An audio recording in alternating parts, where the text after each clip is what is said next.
Bom dia, Deus vos abençoe. E o meu desejo é que todos tenham paz e que cresçam na graça e no conhecimento de nosso Senhor e Salvador Jesus Cristo. E que vosso amor aumente e abundeis em amor de uns para com os outros. A Bíblia. Nós conhecemos este livro com o nome A Bíblia. E todos aqueles que reconhecem que ela é a palavra de Deus são bem-aventurados. E a palavra de Deus, ela tem tudo aquilo que nós precisamos. E o nosso Mestre, o Senhor Jesus Cristo, em Mateus 24:35, ele diz: o céu e a terra passarão, mas minhas palavras jamais passarão. E esta mesma palavra, que é amada, que é respeitada por muitos, mas ao mesmo tempo ela é desprezada por outros. É desprezada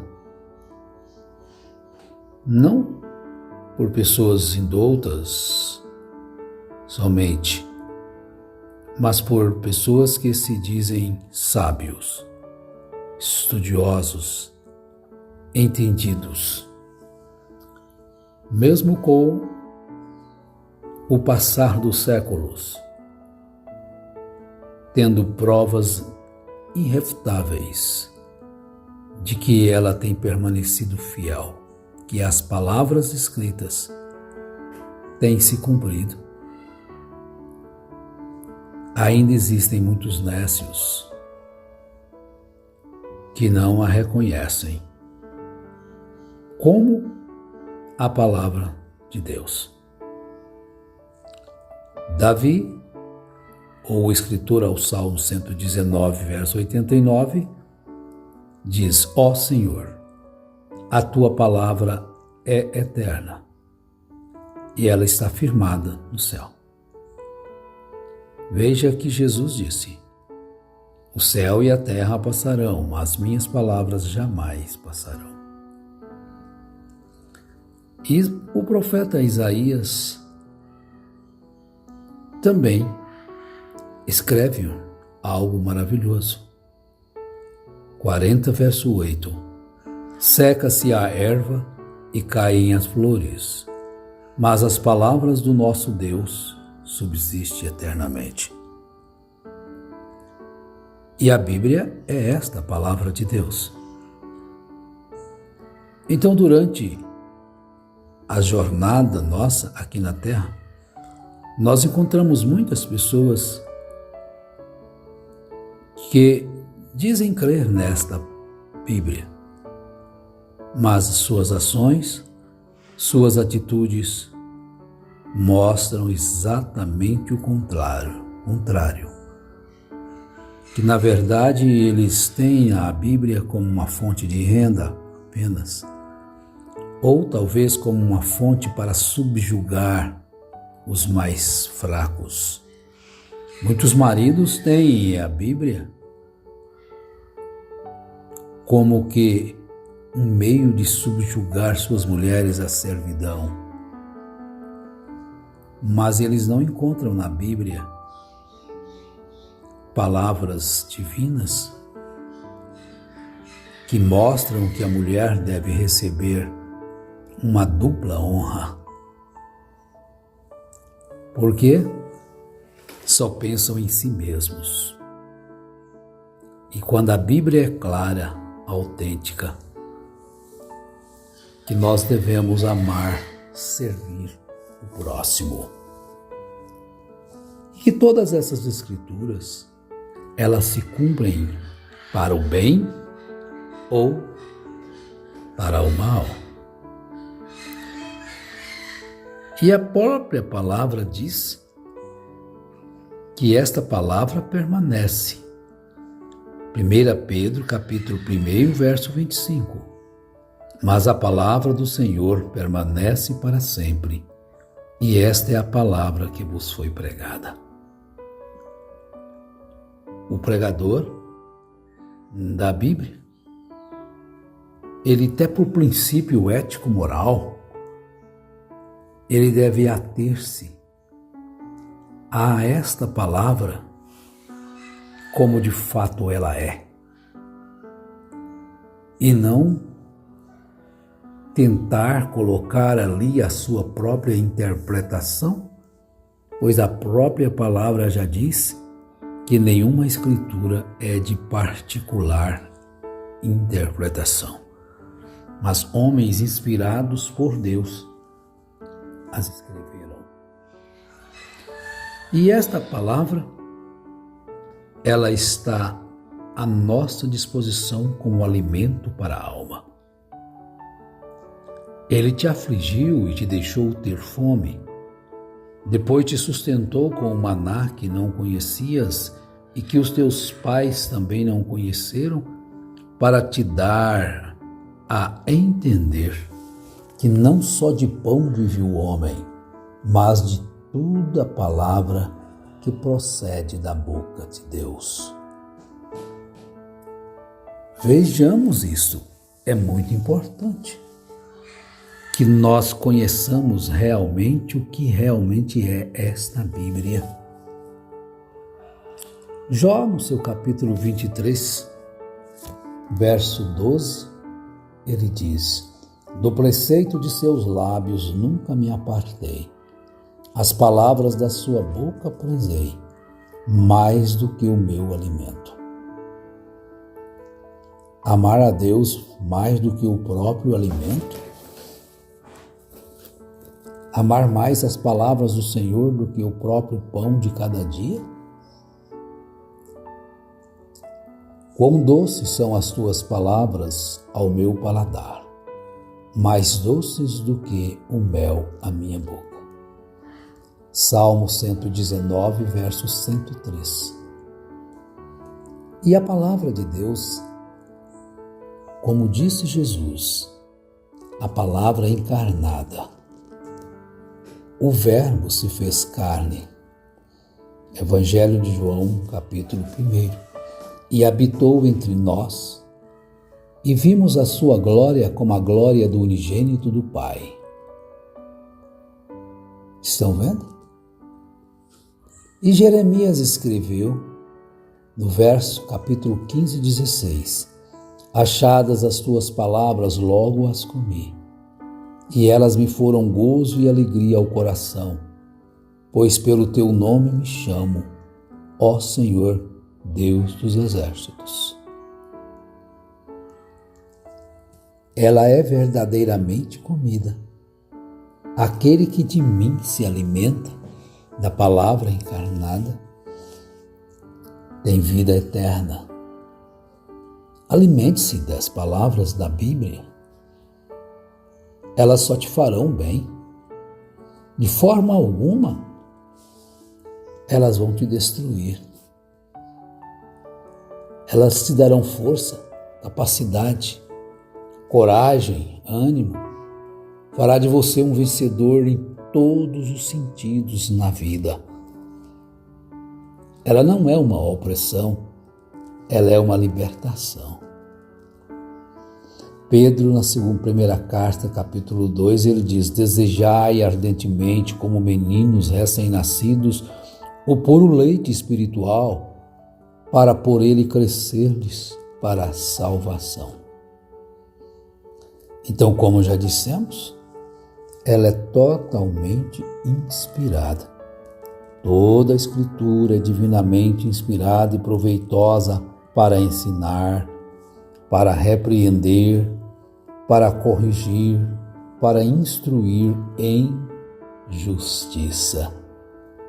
Toda a Escritura é divinamente inspirada e proveitosa para ensinar, para repreender, para corrigir, para instruir em justiça. Pois a profecia nunca foi produzida por vontade dos homens, mas os homens santos da parte de Deus falaram movidos pelo Espírito Santo. Então nós lemos Timóteo, 2ª carta 1:16 e 2 Pedro 1:21.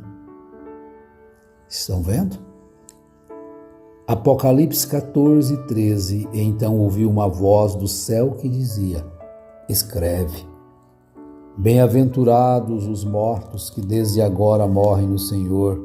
Sim, diz o Espírito, depois descansarão dos seus trabalhos, pois as suas obras os acompanharão. Então vejamos bem o privilégio, a bem-aventurança que temos nós hoje, de crianças aos anciãos, terem acesso a este bendito e glorioso ensino. E esta palavra, este ensino não se opõe a você a aprender a como ser melhor cada dia na sua profissão, fazer cursos, aperfeiçoar-se. Esta palavra diz para você examinar tudo e reter aquilo que é bom. Por isso você primeiramente tem que examinar esta palavra, porque através dela você terá este glorioso conhecimento, esta gloriosa sabedoria de poder saber reter o que é bom. Você saberá o que realmente é bom e saberá afastar-se daquilo que é mal, que é injusto, que é contrário à vontade de Deus, porque ela traz para o homem toda a vontade de Deus. E se você a praticar, você não terá nenhum prejuízo. Estão vendo? Que essa palavra habite em seu coração, habite na sua alma e você passe a amá-la. A palavra está junto de ti. Guarde-a no seu coração, como Maria guardava todas as coisas no seu coração, como Lucas escreveu em Lucas capítulo 2, 51. Quando Jesus desceu com eles para Nazaré, depois que Jesus estava ali, falando com os doutores, ela ouvindo aquilo, e ele era sujeito aos seus genitores, a José e a Maria, sua mãe. E ele era sujeito, mas Maria, sua mãe, guardava todas as coisas no coração. E que essa Bíblia possa ter primazia na sua vida, ter morada no seu coração, no seu entendimento. Receba ela no seu coração, ela está junto. Mas o que diz? A palavra está junto de ti, está na tua boca e no teu coração. Isto é a palavra da fé que pregamos. A palavra da fé que pregamos, qual é ela, meu irmão, minha irmã? É justamente esta Bíblia que às vezes é deixada de um canto empoeirada e tem tempo para se ler todas as coisas, tudo quanto é coisa. E esta que você deveria dar a primazia é bem desprezada. Mas vamos concluir com Colossenses 3,16. A palavra de Cristo habite em vós abundantemente em toda a sabedoria, ensinando-vos e admoestando-vos uns aos outros com salmos, hinos e cânticos espirituais, cantando ao Senhor com gratidão em vossos corações. Este tempo aqui, agora, é muito pequeno para nós descrevermos 1% do que é a Bíblia. Mas nós voltaremos a falar. Traremos mais algumas coisas sobre esta Bíblia. E faça esta oração. Grava, Senhor, as tuas palavras em meu coração, para que eu não venha pecar contra ti. Como o Salmo 119, 11. Escondi a tua palavra no meu coração, para eu não pecar contra ti. Que privilégio tem um jovem, uma moça, uma mãe, um pai, um marido, uma esposa, de ter essa palavra escondida no seu coração para não pecar contra Deus? Gravai estas minhas palavras no meu coração e na vossa alma arai-as para sinal nas vossas mãos e ponde-as como faixas entre os vossos olhos. Põe a palavra de Deus entre os seus olhos de aquele homem, entre os seus olhos de aquela mulher, e você vencerá o adúltero, a prostituição. Entre aquelas palavras descaridosas que você ouve, põe a palavra de Deus entre os seus ouvidos e aquelas palavras. Faça isso. A vitória é tua, a vitória é nossa. Através desta bendita e gloriosa palavra, leia Mateus 4, a tentação. Jesus colocou exatamente a palavra entre ele e as tentações infames de Satanás. Faça isto, coloque esta palavra de Deus entre você e todos os males e prossiga a sua jornada, em nome de Jesus. Amém.